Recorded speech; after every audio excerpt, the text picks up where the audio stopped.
Essa lição de Nicodemos é um retrato do diálogo que Jesus manteve com Nicodemos a respeito da reencarnação.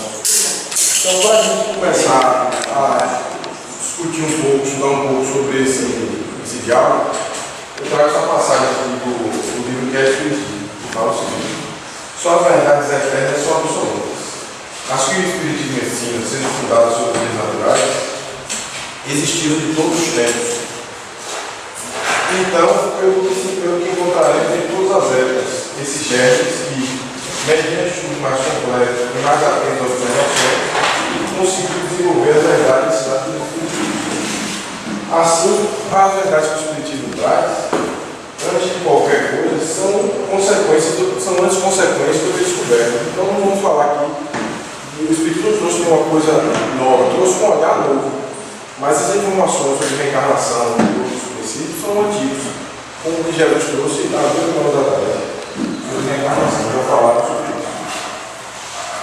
Nessa época, o discurso que Jesus trazia em Jerusalém era um discurso político também. Era um discurso religioso, um discurso moral, mas também um discurso político. A partir do momento que ele mexia com as estruturas da sociedade.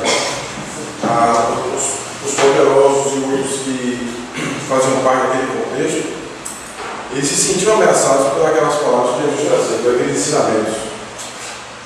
Ainda assim, provocava dissensões, porque até mesmo entre os judeus e outros, dentro das casas, das comunidades, pais e filhos, havia discussões, debates sobre a mensagem que Jesus trazia, o porquê que ele conseguia fazer aquelas curas, se aquelas mensagens que ele trazia realmente tinham sentido, e por que o mundo estava naquele estado, por que tanta injustiça. Então levava a reflexão, que era o objetivo da mensagem dele.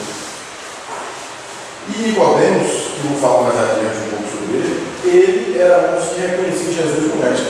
Apesar de ser um fariseu, ele reconhecia Jesus como mestre. Essas informações estão no capítulo 12 desse livro Pronome. Os fariseus naquela época, eles tinham um papel ativo nas controvérsias religiosas e legais.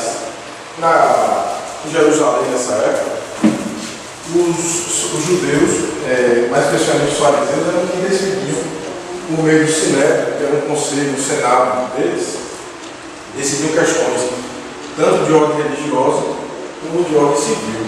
Hoje aqui nós temos as leis que tratam as leis civis, as leis que passam pelo Congresso, as leis que vão regular a vida das pessoas.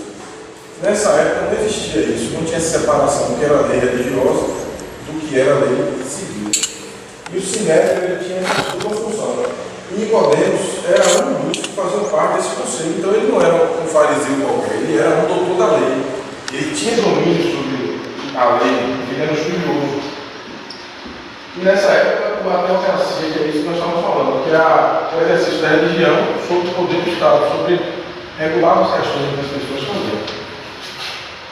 E os doutores da lei, por meio da lei mosaica, que era a lei que vigorava na época, a lei religiosa, exerciam também poder sobre questões de punição, sobre quem ia preso, quem não ia, quem ia morrer, quem ia ser apedrejado. Só que os fariseus, que ensina Allan Kardec na introdução do Evangelho segundo o Espiritismo, quando ele fala de fatos históricos, eles tinham a sua fé baseada em práticas exteriores, que Jesus criticava muito, que era viver mais exteriormente a fé do que internamente. Se ele fazia um jejum, eles faziam questão de demonstrar que estava em jejum. Jesus falava lá no rosto, se vai fazer o jejum, não precisa que ninguém saiba que está fazendo jejum. O jejum, para eles, que é um ato de reflexão, não precisava ser externo. Se vai orar, não precisa ir para o muro das lamentações, orar dentro da tua casa e procura fazer a reforma íntima. Então Jesus criticava isso. Essas práticas exteriores de culto e a severidade de princípios, eles se diziam muito severos. Só que na verdade era mais para fora do que para dentro esse processo. E isso representava os costumes dissolutos. Ou seja, por um lado, pregava uma coisa e vivia outra coisa, trazendo muito orgulho e, sobretudo, excessivo desejo de dominação. Porque a partir do momento que eles exerciam o poder político, eles se mantinham naquele rigor ali para demonstrar, para poder exercer cada vez mais o controle sobre aquela população. E que acreditavam neles, seguiam eles como se realmente fossem representantes de Deus. Então, era uma relação que se mantinha entre eles e que Jesus vinha quebrar com o discurso dele de libertação e de religiosidade, que era trazer o indivíduo, ele como sendo agente da própria fé. Ele poderia, ele mesmo, estar em contato com Deus, com a divindade, sem intermédio de igreja. Jesus não fundou nenhuma igreja. Jesus veio trazer o Evangelho, que é a boa nova, que é essa mensagem de renovação dos homens. E apontava sempre os fariseus como sepulcros caiados, que era uma passagem bíblica também muito conhecida, que fala que é um sepulcro por fora apanhado, por fora de cal, branco, limpo, mas por dentro apodrecido. Mais adiante, Nicodemos, que era um desses fariseus, um desses doutores da lei, ele apresenta, ele traz, ele procura Jesus em busca de um conselho. Ele procura Jesus numa noite, ou seja, num horário, inclusive, que ele não poderia ser visto por outros fariseus como procurando Jesus para se aconselhar. Ele procura Jesus de forma resumida, como fala aqui no capítulo 12, eu transcrevi aqui. Fala, mestre, somente com a luz da assistência divina podereis realizar o que tens efetuado. Ou seja, ele reconhece que Jesus fazia, que praticava, tinha origem divina. Ele reconhecia Jesus como mestre. Tenho empregado a minha existência em interpretar a lei. Ele era o doutor da lei. Mas desejava receber a vossa palavra sobre os recursos que deveria lançar a mão para conhecer o reino de Deus. Jesus pregava que o destino dos homens, em todas as épocas, era o reino de Deus, que na verdade é o estado de pureza de espírito. Para nós aqui hoje podemos interpretar como isso. O reino de Deus que Jesus trazia não é um lugar determinado, um lugar circunscrito. É antes de tudo a pureza de espírito. Então Jesus responde: primeiro de tudo, Nicodemos, não basta que tenhas vivido a interpretar a lei. Antes de raciocinar sobre as suas posições, sobre as posições da lei, antes de interpretar a lei, deverias ter sentido os textos, ou seja, antes de procurar ler o significado de cada palavra, de discutir junto com o Sinédrio o que significava cada palavra, ele deveria sentir antes a lei, procurar sentir, usar o sentimento para interpretar o que Moisés trouxe, que os outros profetas tinham trazido há muito tempo. Mas, em verdade, devo dizer que ninguém conhecerá o reino dos céus sem nascer de novo. Aí, nesse momento, ele choca Nicodemos com a informação que até então ele não tinha ouvido. Aí Nicodemos responde: como pode um homem nascer de novo, sendo velho? Podereis, porventura, voltar ao ventre, um homem velho, voltar ao ventre da sua mãe? Ou seja, Jesus estava falando de uma linguagem de sentimento, uma linguagem transcendental, que transcendia as coisas materiais. E Nicodemos não entendia. Então, como pode o homem voltar a nascer de novo? Ele nascer de novo, vai o que? O homem velho voltar ao ventre da sua mãe? E ele não compreendia o que Jesus falava. Então Jesus fixou nele os olhos calmos, consciente da gravidade do assunto em foco, e acrescentou: em verdade, reafirmo-te ser indispensável que o homem nasça e renasça para conhecer plenamente a luz do reino, que é o lamento que nós estudaremos aqui hoje, mais adiante, sobre a reencarnação. Então, ele completa a Nicodemos: és mestre de Israel. Ele era conhecido em Jerusalém, ele era mestre, ele era doutor da lei. Ignora essas coisas, é natural que cada um somente testifique daquilo que saiba. Porém, precisamos considerar que tu ensinas. Porque naquela época não se falava em reencarnação, não existia esse conceito de reencarnação como nós temos hoje. Mas já existia o conceito de ressurreição, que era o que os profetas já vinham dizendo desde muito tempo, que viria o profeta, que Elias viria e voltaria a pisar sobre a terra. Então já existia um conceito de ressurreição, que era um conceito rudimentar, uma coisa mais leiga. Mas já tinha essa ideia de que ninguém teria uma só existência. Cada um tem uma vida, mas teriam várias existências. Já tinha esse conceito. Os antigos, os tibetanos, os indianos, os hindus, eles já falavam de reencarnação de uma forma também rudimentar, pois acreditavam que poderia encarnar no animal, voltar ao animal, mas já se falava que tinha essa possibilidade. Não era informação nova. Jesus cobra de Nicodemos. Como é que ele, doutor da lei, não sabia dessas coisas? Se fosse algum comum, poderia dizer, mas ele ensinava, ele era professor, ele exteriorizava, ele dava lição, ele tinha que saber, ele tinha a obrigação de saber o mínimo sobre isso, não de ignorar daquela forma, de entender que teria que voltar ao berço, ao ventre da vida. E ele completa, Jesus completa com Nicodemos. Apesar disso, não aceita os nossos testemunhos. Se falando eu de coisas terrenas, ou seja, coisas que algumas pessoas ignorantes do mundo já sabem, sente dificuldade de compreendê-las com teus raciocínios sobre a lei, como poderá aceitar as afirmativas quando dizer as coisas celestes? Ou seja, se ele ignorava coisas simples, como é que ele queria conhecer o reino do céu? Como é que ele poderia querer conhecer e entender o reino do céu, se ele ainda não entendia uma coisa simples como o conceito de ressurreição? Que naquela época a ressurreição não tinha um nome específico, mas o nascer de novo. Como é que ele não entendia nem a essência desse nascer de novo? Então Jesus arrebata, e essa passagem aqui está no livro de João, ele arrebata o diálogo com Nicodemos com a seguinte consideração. Jesus respondeu: na verdade, te digo que aquele que não nascer da água do Espírito não pode entrar no reino de Deus. Naquela época, o conceito de água é diferente do que nós temos hoje. Ele falava com uma linguagem mais transcendental, mais filosófica, que era as águas, Deus caminhou sobre as águas. Então a água seria a terra, seria nascer da terra. Nascer da água do Espírito não pode nascer de Deus. E ele vem aqui e explica: o que é nascer da carne é carne, ou seja, da água do mundo material, da carne é carne. Se duas pessoas têm um filho, biologicamente falando, ele é filho daquele casal. Então não há dúvida, o que é da carne é da carne. Mas o que é nascido do Espírito é Espírito. O Espírito, a alma que vai animar aquele indivíduo, filho daquele casal, é desconhecido, vem de outra dimensão, não é daqui na Terra. Não te maravilhe, Nicodemos, ter te dito: necessário que você nascer de novo.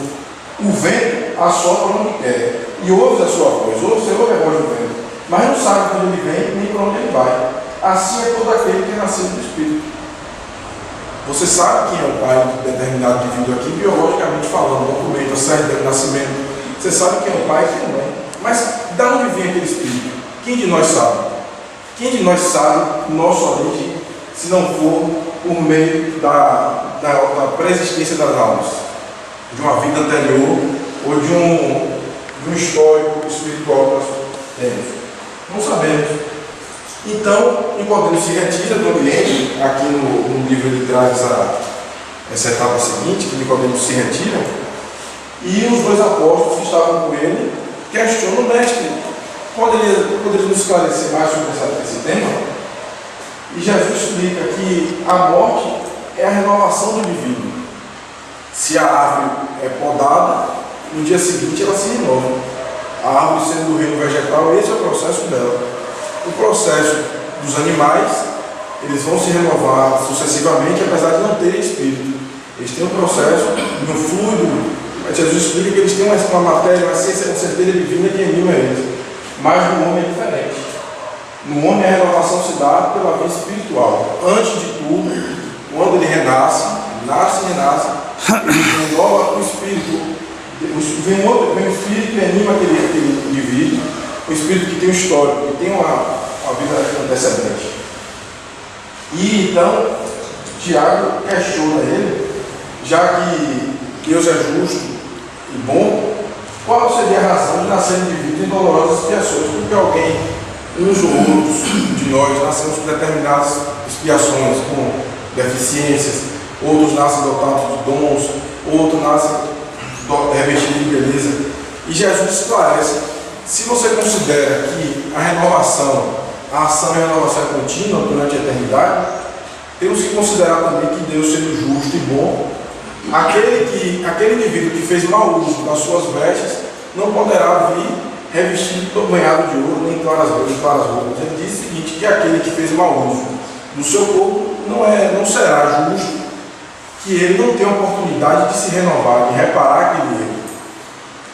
Então, Aí Tiago replica com ele e fala o seguinte: então, sempre que houver um erro, sempre que alguém matar outro, ele terá que morrer. O indivíduo que matou, ele vai necessariamente morrer. Então, para que haja correção, terá que haver sempre alguém que venha de cima de instrumento do mal. Ele pergunta isso: se alguém matou, o outro que matou em uma outra existência terá que morrer, será que vai ter sempre um assassino?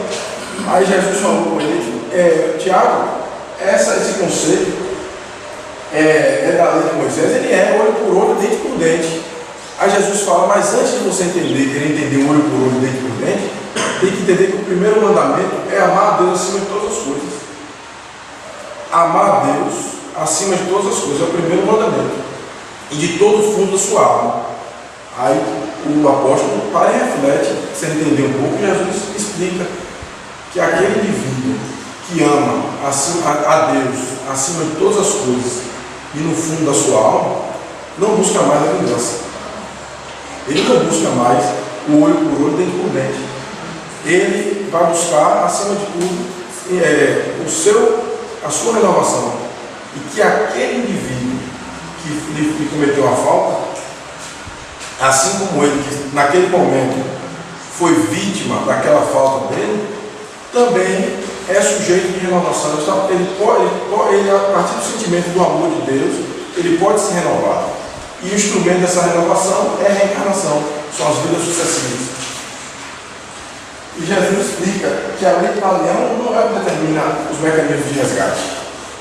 Que a lei de Italião, quando foi estabelecida, o olho por olho, dente por dente, foi num contexto de que era necessário que, pelo menos, que se o indivíduo, antigamente, antes de ser instituída essa lei de Italião, se o indivíduo roubava outro uma ovelha, o outro tinha direito de matar, era a vingança. Ele tinha o direito de matar, destruir a família, porque uma ovelha. Então Moisés, quando estabeleceu o olho por olho, dente por dente, foi para restringir, para ser um pouco menos injusto. Se alguém roubou uma ovelha, rouba uma ovelha dele, tire a ovelha dele. Foi para estabelecer no mundo material aqui o mínimo de justiça. Mas nesse tempo aqui já não era isso mais que se falava. E acima disso aí, a lei de Deus não está restrita a essas coisas. Está muito mais além disso. E o maior mandamento, que é a lei de amor, ele está intrinsecamente ligado à misericórdia divina, que é que vai reconhecer os indivíduos, em vez de um como verdugo e outro como a vítima, vai reconhecer, como ele diz aí, como filhos do mesmo pai. Basta que ambos sintam para isso a fraternidade divina e afaste o fantasma do escândalo do sofrimento, ou seja, afaste a vingança. É importante que a mensagem que ele traz é que a reencarnação, antes de ser instrumento de justiça, é instrumento de amor, não instrumento de vingança. E prosseguindo o nosso estudo, temos no livro dos Médios essa frase que Allan Kardec traz, que fala que o espiritismo é desencarado pelas suas consequências morais. Então, a partir do momento que vamos estudar a reencarnação, temos que colocar nossos olhos sobre as consequências morais da reencarnação, que é a renovação, que é o reconhecimento, que é a reparação das nossas faltas, antes de ser um instrumento de justiça. Então, ele traz aqui, Allan Kardec também no Evangelho segundo o Espiritismo, capítulo 16. Não há, pois, razão para duvidar de que o nome de ressurreição, o princípio da reencarnação, que era o nome rudimental, o nome vulgar que se entendia naquela época, é o ponto de uma das crenças fundamentais dos judeus, ponto que Jesus e os profetas confirmaram de modo formal. Jesus, em várias passagens na Bíblia, tive a oportunidade, inclusive, se tiver interesse, tem um livro de Hermínio Miranda que chama Reencarnação na Bíblia, que ele traz diversos pontos na Bíblia, tanto no Velho Testamento como no Novo Testamento. No Velho Testamento, os profetas, considerado a Bíblia como um livro histórico, então vamos sobre esse ponto, e no Novo Testamento também, diversas passagens que trazem a reencarnação como algo natural, como algo que faz parte da existência dos homens da Terra. E que os profetas confirmaram no modo formal, que a reencarnação existiu. Onde se segue que negar a reencarnação é negar as palavras do Cristo, tendo em vista que ele confirmou a reencarnação.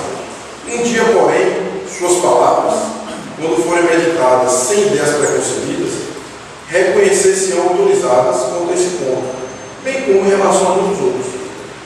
Naquele momento, como as palavras do Cristo foram levadas no sentido discursivo, sobre a reencarnação da mesma forma. Ele traz aqui o seguinte, que no momento que elas foram levadas no estudo sério, como nós estamos nos propondo hoje aqui e a partir de hoje, elas poderão ser entendidas sob um ponto de vista sem preconceitos e entender que a essência daqueles ensinamentos era o amor e a renovação, e que dentro delas cabe sim a reencarnação, a existência do espírito, a pré-existência da alma. E sério, sem o princípio da pré-existência da alma e da pluralidade das existências, ou seja, sem reconhecer que nós tivemos existências anteriores e que poderemos ter existências futuras, são ininteligíveis, em sua maioria, as máximas do Evangelho. Razão porque não dá lugar a tão contraditórias interpretações. Está nesse princípio a chave que lhes restituirá o sentido verdadeiro. Ou seja, muitas passagens do Evangelho, como eu disse, caso sejam entendidas sobre esses princípios, entendendo a pré-existência da alma e a pluralidade das existências, elas trarão a partir daí um entendimento novo. Então, sendo esses conceitos aí chave para esse conhecimento. O Espiritismo, ele não tem dogmas. Então, a reencarnação não é um dogma incontestável. Não é uma coisa que nós podemos chegar e falar assim, não, tem que acreditar na reencarnação, porque é uma coisa que existe, está aí, e fulano disse, Jesus disse, e temos que acreditar, não. A reencarnação, antes de tudo, é um postulado científico, um postulado que faz parte da ciência espírita, que pode ser meditado, observado, por meio dos processos que nós vivemos no nosso dia a dia. Se nós pararmos para refletir sobre a nossa existência, sobre as origens do ser humano, as desigualdades que cada um tem quando vem da Terra, alguns nascem com algumas aptidões, outros não. Nós temos aptidões, outros não têm. Isso veio de onde? Deus seria justo distribuir cada um fardo diferente, sem que isso não tivesse uma causa pré-existente? Será mesmo que nós, quando saímos, aquele indivíduo que viveu a sua vida dedicada à abdicação, à renúncia, será que ele e o outro que fez menos esforço poderão ter eles o mesmo descanso eterno que se pregava antigamente? Não é muito incrível que seja isso o objetivo da nossa existência. Então, dentre os postulados fundamentais do Espiritismo, está ali a reencarnação e a existência e imortalidade da alma, sendo eles princípios, postulados fundamentais do Espiritismo, e que trarão consequências que são fruto de outras consequências, assim como Deus, a comunicabilidade dos espíritos, a reencarnação está ali, a evolução, a lei de causa e efeito, que é instituída a lei de justiça, de amor, as considerações sobre determinismo, livre-arbítrio, perispírito como espiritual e pluralidade dos realidades. São esses os conceitos do Espiritismo e a reencarnação está inserida nesses postulados. Nesse sentido, a reencarnação e a pluralidade, sobre a reencarnação e a pluralidade das existências no livro dos Espíritos, na questão 167, Allan Kardec questiona qual o fim objetivado com a reencarnação. Qual a finalidade? Uma pergunta que nos passa. E aí responde: expiação, melhoria progressiva da humanidade. Sem isto, onde há justiça? Onde está a justiça? Ou seja, se aquele indivíduo, antes da gente pensar no indivíduo que falhou, como ele recebendo as consequências daquela falha, mas antes de tudo, aquele indivíduo que falhou, naquele momento errou. A justiça, se ele for condenado eternamente, se ele não tiver uma chance de reparar, se você hoje, se na lei dos homens, no Código Penal aqui, nós temos a ressocialização, que é uma lei do justo, porque foi feito por homens, ainda está muito longe das leis de Deus. Se a lei dos homens permite, dá espaço, cria instrumentos, estruturas para a ressocialização, porque nós, filhos de Deus, espíritos imortais, não teríamos direito a ressocializarmos. Ou seja, de encontrarmos novamente com os nossos erros e com as oportunidades de ajuste, para que, a partir daí, possamos seguir uma nova jornada, seguir um novo caminho.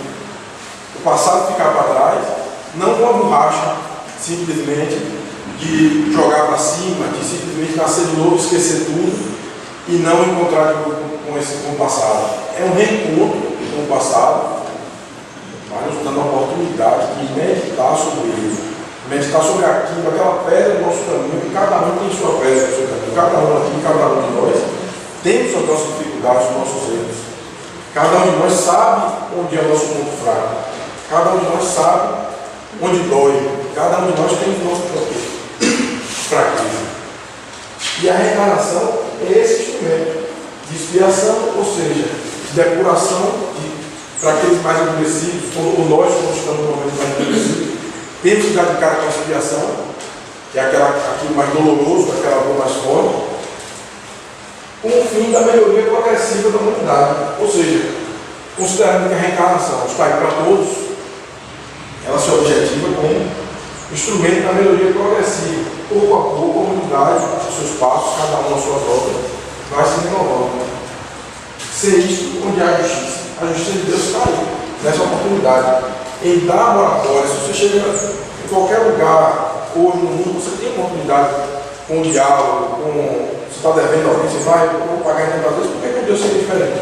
Porque Ele nos daria a oportunidade da gente, daquele que errou muito, de pagar a sua dívida, como ele considerar da forma que ele conseguiu, ou seja, 2, 3 existências, ou 3, 4 promoções. Aquele que quer renovar-se, ele vai buscar dentro de si a força, e ele precisa de apoio. E a justiça divina está aí para dar o apoio, para abrir os braços. Não vai dar o momento dele corrigir, não vai simplesmente apagar, vai dar uma oportunidade de correção.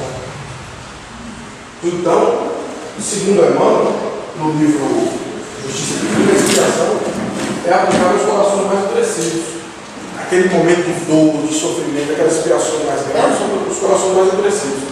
Quando Jesus curava os indivíduos, seja aquele cego de nascença, ele dizia a ele: vá e não peques mais. Mas se ele cego de nascença, não vê o pecado dele.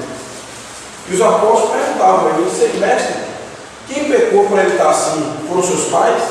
Porque no Velho Testamento alguns profetas falavam que seriam dos pais, que seria a descendência que trazia esses males de nascença, a cegueira de nascença, as deficiências físicas. E Jesus explica: não foi ele, ou seja, não foi o indivíduo nessa existência que errou, nem os seus pais. Deixaram o testemunho aberto, que não era ele, nem eram seus pais, então ele veio. Foi Deus que escolheu ele a casa para sofrer? Não era aquele indivíduo, porque hoje naquela existência não foi ele que praticou aquilo. Mas foi a essência dele, o espírito dele, que em outra existência pode ter vindo com a necessidade de reparar. Então, nesse contexto de reencarnação e de justiça divina, há de se reconhecer o indivíduo responsável pelos seus atos. É o indivíduo cada vez mais, de acordo com o progresso, 2000 anos já se passaram, desde que Jesus pisou na terra, e a mensagem se renova a cada dia, trazendo as mesmas lições. Os Nicodemos de antigamente, que rejeitavam as verdades eternas, as verdades de Jesus, as verdades da reencarnação, somos nós hoje, que rejeitamos, não queremos enxergar como Deus é misericordioso e não é vingativo. Queremos trazer a lei de Deus como ver a vingança que está dentro de nós, o egoísmo que está dentro de nós, e transferir isso para a lei de Deus. Mas não existe vingança, existe justiça. E nós, cada um de nós, é responsável por seus atos, cada um por suas obras. A partir do momento que se reconhece a reencarnação, a pluralidade de existências, ele tem que saber trazer para si a responsabilidade nossa de cada dia dos nossos atos. Então, o indivíduo que tem consciência de que o mal que ele faz hoje ele pode vir a sofrer as consequências, não a vingança, mas as consequências daquilo, ele vai meditar, ele precisa meditar. Nós precisamos meditar que todos os nossos atos têm as consequências. Em reconhecimento na reencarnação, a oportunidade de renovação, de correção dos nossos malfeitos e, acima disso, instrumento de adiantamento. Porque nenhum de nós vai querer ficar para toda a eternidade estacionado em nada do indivíduo, do espírito, a necessidade de crescimento. Até aqueles que estão estacionados, em determinado momento, ele vai sentir a necessidade. E esse período que ele ficou estacionado serve de experiência para ele.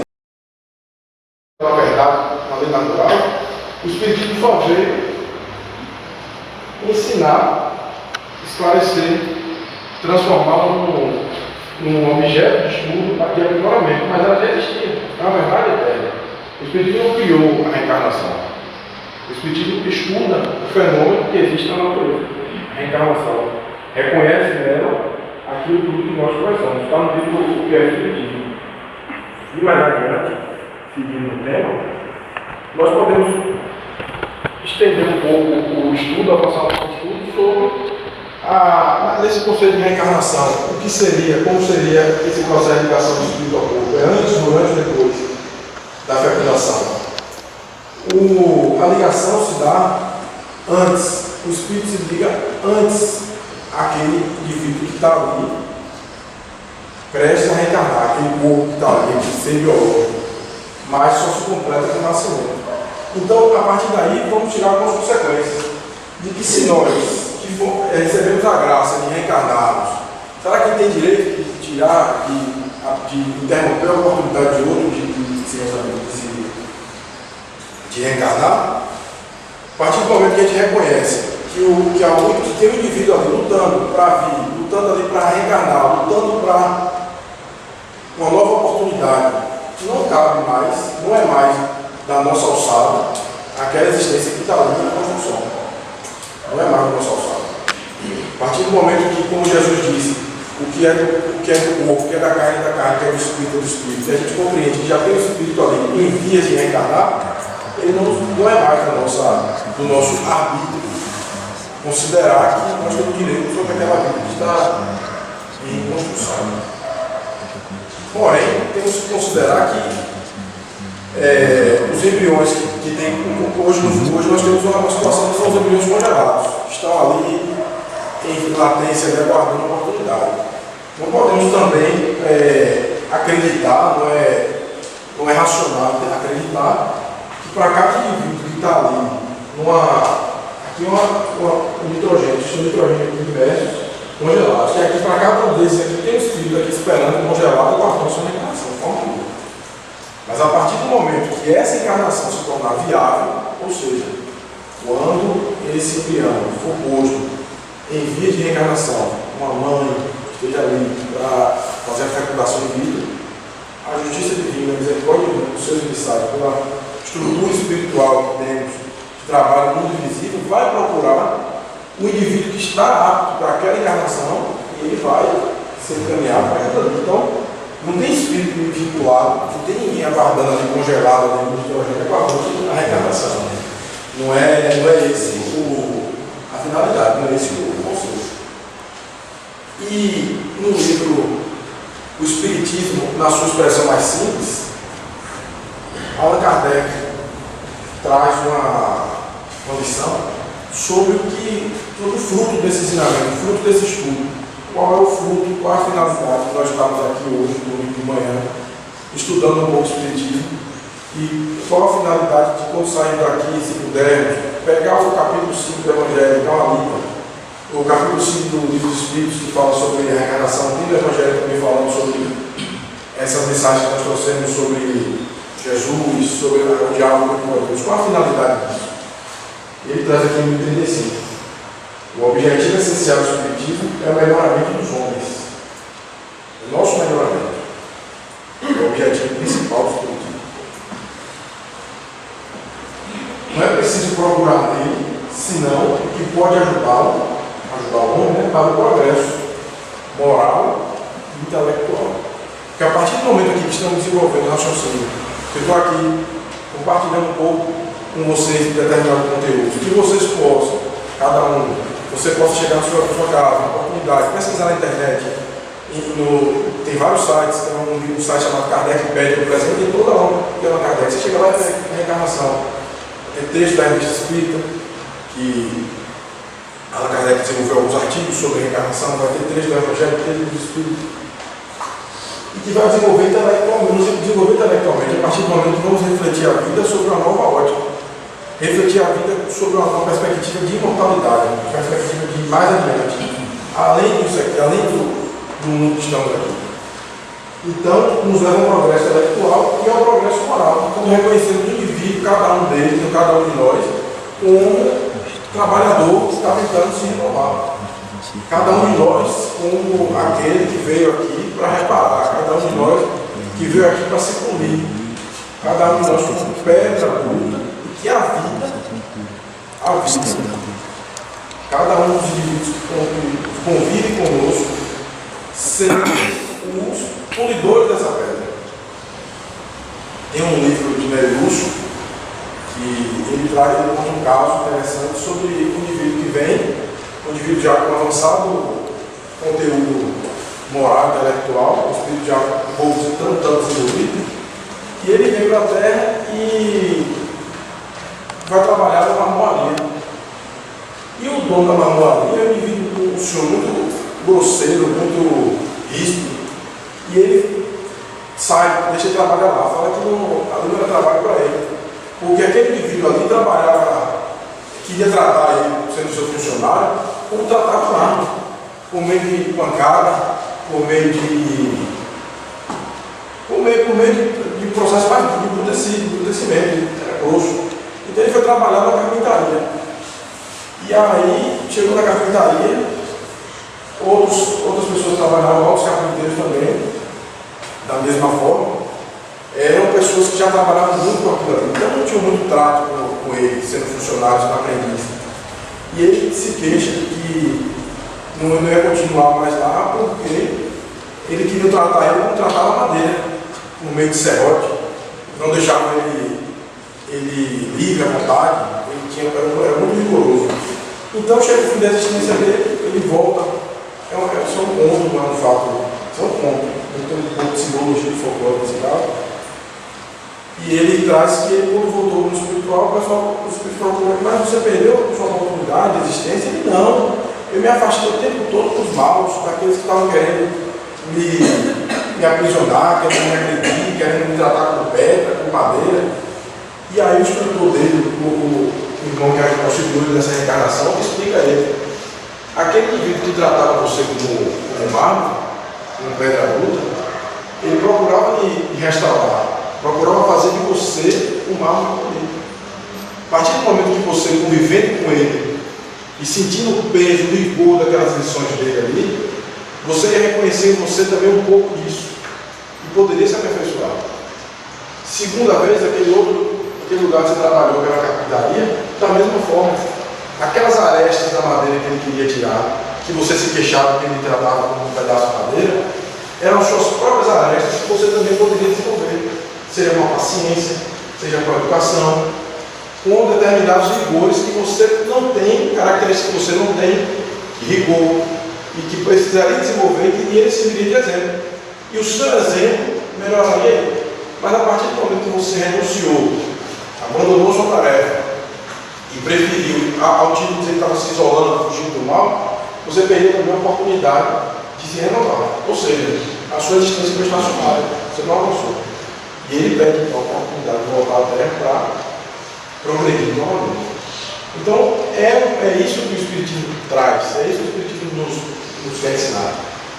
É ele como instrumento de progresso moral e intelectual. E no item 36 desse mesmo livro, o Espiritismo dessa expressão assim, ele traz o seguinte: o verdadeiro espírita não é aquele que crê nas manifestações, não é aquele que crê que o espírito pode se comunicar, ou na época de Kardec, como era muito mais comum, as reuniões mediúnicas, o movimento das mesas, que era indivíduo. Essa é a parte intelectual. Intelectualmente falando, você consegue entender que o fenômeno acontece. O seu fenômeno da natureza, a partir do momento que você observa sobre o olhar de ciência espírita, você pode desenvolver o entendimento que aquilo ali existe. Então, o espírita não é só que consegue intelectualmente entender o fenômeno que acontece. É, antes de tudo, aquele que faz bom proveito do ensinamento dado pelos espíritos. Nada adianta acreditar se a crença não faz com que se dê um passo adiante no caminho do progresso, que não faça melhor para o próximo. Então, é essa a mensagem que o Espiritismo nos traz. E a lição que Jesus passa para Nicodemos sobre a reencarnação é essa. É que foi a mensagem que o cristianismo nos deixou, que é de progresso moral, intelectual, instruí-vos, acima de tudo também, e acima de tudo amados. Então, para você ter um olhar, para